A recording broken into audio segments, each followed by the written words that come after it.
ቭላድሚር ፑቲን የትራምፕን ልብ የሚያስከዳውን ካርድ መዘዋል። ነጋዴው የሪፐብሊካን ፕሬዝዳንት ምን እንደሚያማልላቸው የሚያውቁት ጥንቁቁ የሩሲያ መሪ የሀገራቸውን ሀብት ተጠቅመው እንዲያበለጽጉ ጋብዘዋቸዋል። ከዚህ ቀደም በወሬ የተነገረው አሁን በተግባር እየተሰራበት ይገኛል። አሜሪካ ወሳኞቹን የሩሲያ ማዕድናት አውጥታ እንድትጠቀም ላንቺም አምጪ ለኔም ስጪ ሊባባሉ ወሳኝ ንግግር ጀምረዋል። ይህ የማዕድን ድርድር በሩሲያ ባለስልጣናትም የተረጋገጠ ነው።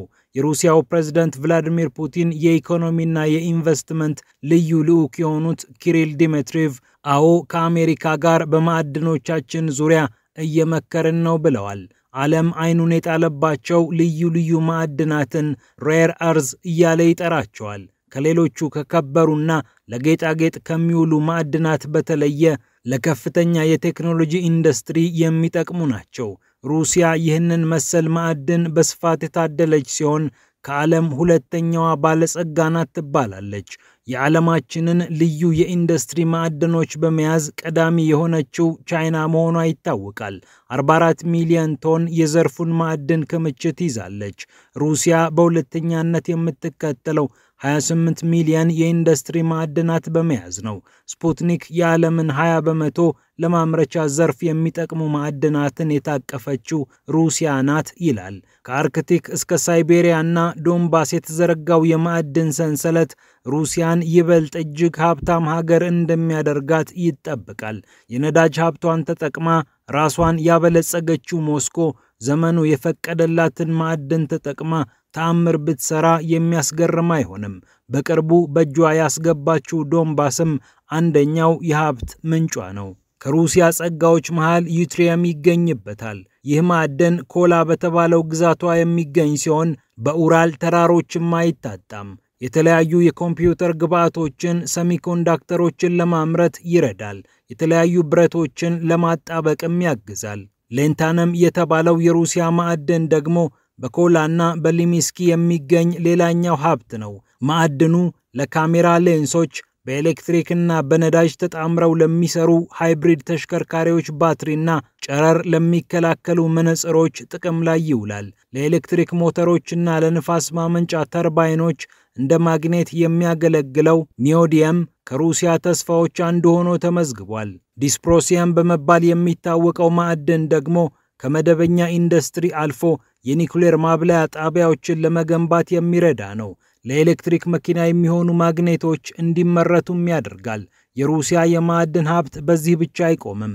የዶናልድ ትራምፕን ልብ የሚያማልሉ ለዘመኑ መሳሪያዎች የልብ ትርታ የሆኑ ማዕድናት በሽበሽ ናቸው። ሴሪየም እዚህ ውስጥ ይካተታል። ሴሪየም ለመከላከያና ለአውሮፕላን ምርት እጅግ ጠቃሚ የሆነ ማዕድን ነው። ስክሪኖችን እና መብራቶችን ለማምረትም ያገለግላል። ሩሲያ ሊቲየም ላይ የምትተማመነውን ያህል ግን በሌሎቹ ማዕድናት ላይ መተማመን ይከብዳታል። ሊቲየም የዘመኑ የማዕድን የክብር ስም ነው። የዘመኑ ነዳጅ ቢባልም ማጣጣል አይሆንም። የዘመኑ የኤሌክትሪክ መኪና ሳምባ ቢባልም ግነት አይሆንም። ይህ ማዕድን ከኡራል በተጨማሪ በዶኔስክና ዛፖሪዣ በስፋት ይገኛል። በተለይ ዶኔስክ ያለው ክምችት አውሮፓ ካላት የሊቲየም ክምችት እጅግ የበዛው ነው። በቅርቡ ከዩክሬን ያስለቀቀቻት ሼቭቼንኮ የተባለችው ቀጠናም በሊቲየም የተንበሸበሸች ናት። ብዙዎቹ የሩሲያ እምቅ ሀብቶች ተብለው የሚነገርላቸው ማዕድናት የዘመኑ ቁሳቁሶችን ለማምረት የሚረዱ በመሆናቸው ሩሲያ የዛሬም የነገም እንጀራዋ የሚያጠግብ እንደሆነ ግምት ተይዟል። በተለይ ለኤሌክትሪክ መኪኖች ማምረቻ የሚጠቅሙ ወሳኝ ማዕድናት በእጇ ስለሚገኙ ቀጣዩን ዘመን በጉጉት እንድትጠብቅ ያደርጋታል። ዓለምን እየተቆጣጠሩ ያሉት የኤሌክትሪክ ተሽከርካሪዎች ያለ እነዚህ ግብዓቶች ዋጋም አይኖራቸው። በነዳጅ የሚሰሩ ተሽከርካሪዎች ነዳጅን ቀለብ እንዳደረጉት ሁሉ ዘመናዊዎቹ መኪኖችም በኤሌክትሪክ ጉልበት ይሰሩ ዘንድ ሊቲየም እና መሰል ማዕድናት የግድ ያስፈልጓቸዋል። ዓለምም ኤሌክትሪክ መኪና አምርቶ ለጉድ እየሸጠ ነው። አሁን በዓለማችን ላይ ካለው የመኪና ሽያጭ 18 በመቶ የሚሆነውን ኤሌክትሪክ መኪኖች ተቆጣጥረውታል። በዘርፉ ማዕድናት የታደለችው ቻይና BYDን በመሰሉ ምርቶቿ የዓለምን የመኪና ገበያ እየተቆጣጠረች ትገኛለች። እነዚህን ማዕድናት ለሌላ ሀገር የመሸጥ ፍላጎትን ብዛም የሌላት ቤጂንግ የቀጣዩ ዘመን የዘርፉ ተቆጣጣሪ መሆኗ ግልጽ ነው። አውሮፓም አሜሪካም በዚህ ስጋት ተወጥረውም ቢሆን የኤሌክትሪክ መኪና ማምረታቸውን አላቆሙም። በ2023 14 ሚሊዮን የኤሌክትሪክ መኪና የተሸጠባት ይህች ዓለም በ2022 የተሸጠባት ግን ከዚህ ያነሰ ነበር። በ2023 የተሸጠው በ2022 ከተሸጠው በ35 በመቶ የሚጨምር ነው። በ2017 ግን 2 በመቶ የኤሌክትሪክ መኪኖች ብቻ ናቸው የተሸጡት። በአሁኑ ሰዓት ሀገራችንን ጨምሮ በመላው ዓለም 40 ሚሊዮን የኤሌክትሪክ መኪኖች በጎዳና ላይ እየተነዱ ይገኛሉ። ይህ ቁጥር በከፍተኛ መጠን እንደሚጨምርም ይጠበቃል። አብዛኞቹ ሀገራት በቀጣይ 10 እና 20 እንዲሁም 30 ዓመታት ከነዳጅ መኪና የሚመጣ ብክለትን ለማስቀረት ትልም ይዘዋል። በዚህ አውድ ሲታይ ሩሲያ የታቀፈችው ሀብት ምን ያህል እንደሚያስጎመዥ መገመት ሳይንቲስት ወይም ነቢይ መሆን አይጠይቅም። በእነዚህ ማዕድናት እምብዛም ያልታደለችው አሜሪካ የኤሌክትሪክ መኪኖቿ ይበዙላት ዘንድ ያልተቋረጠ አቅርቦት ትፈልጋለች። ከዩክሬን ጋር ልትስማማ የምትችለው ስምምነት እንደተጠበቀ ሆኖ የሩሲያንም ሀብት መዛቅ ትሻለች። ምክንያቱም ማዕድኑ ወጥቶ ምርቱ ካልሰፋ ባለብዙ ማዕድኗ ቻይና ዓለምን አምልጣ ሄደች ማለት ነው። ይህ እንዲሆን ደግሞ የዶናልድ ትራምፕ ሀገር አሜሪካ አትፈቅድም። ፑቲንም ይህንን ጠንቅቀው ስለሚያውቁ ውብ የማዕድን ግብዣ አቅርበውላታል። ሩሲያ ሰፊና ሀብታም ሀገር ናት የሚሉት ትራምፕም የትም ሄዶ የመነገድና የማስነገድ የድፍረት ችግር ስለሌለባቸው ቢያደርጉት አያስደንቅም።